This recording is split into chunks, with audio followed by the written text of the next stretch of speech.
केलं. तर आज आपण शिकणार आहोत पास्ट टेन्स. पास्ट टेन्स म्हणजे भूतकाळ. आता ओळखण्यासाठी पास्ट टेन्स मधलं वर्ब कसं असतं ते आपण पहिले बघणार आहोत. Verbs in simple past tense are formed by adding ed to the action verb. जेव्हा ऍक्शन वर्ब तुम्हाला ऍक्च्युअली ऍक्शन वर्बच्या शेवटी तुम्हाला ed जर लावलेला जर असेल किंवा त्या ठिकाणी जर असेल तर नक्की सांगा तुम्ही की हे दिलेलं वर्ब हे पास्ट टेन्स मध्ये आहे. त्यानंतर we use simple past tense to talk about action that took place in the past.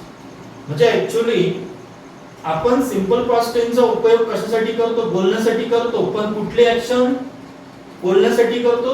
G action past मध्ये म्हणजे भूतकाळामध्ये घडलेली आहे ती ऍक्शन मांडण्याकरता आपण पास्ट टेन्सचा उपयोग करतो. जी ऍक्शन भूतकाळामध्ये घडलेली आहे ती ऍक्शन मांडण्याकरता आपण पास्ट टेन्सचा उपयोग आपण करतो.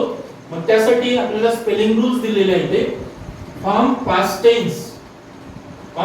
टेन्स बाय ऍडिंग डी और ed टू द वर्ब. म्हणजे भूतकाळामध्ये असणारा जो ऍक्शन वर्बचं जे रूप आहे वर्बचे जे रूप जे आहे त्या क्रियापदाच्या शेवटी डी किंवा ed लागलेला असतो.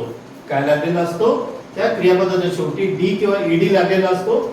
If the verb ends with a consonant, the last letter is doubled and ed is added. जेव्हा एखाद्या ऍक्शन वर्बची शेवट कन्सोनंट लागलेला जर असेल तर त्या कन्सोनंटला डबल करून ed लावून तुम्ही त्याला पास्ट मध्ये करू शकता.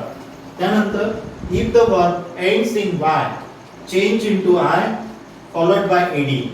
जर एखाद्या क्रियापदाच्या शेवटी वर्बच्या शेवटी y नी एंड होत जर असेल तर y चा I मध्ये चेंज करून नंतर ed लावा आणि नंतर त्याला पास्ट मध्ये कन्वर्ट करा. त्यानंतर some verbs are change completely. काही असे क्रियापद आहे की ते परिपूर्ण चेंज होऊन जातात, बदल होतात पूर्ण. आणि some verb do not change at all. काही असे आहे की परिपूर्ण चेंजेस होत नाही, बदलतच नाही, जसेच्या तसेच लिहावं लागतात. तर याची आणखी माहिती तुम्हाला पाहिजे तर असेल तर नक्कीच समोरच्या व्हिडिओमध्ये तुम्हाला भेटेल. तर ही माहिती नक्कीच तुमच्या लक्षात आली असेल. धन्यवाद.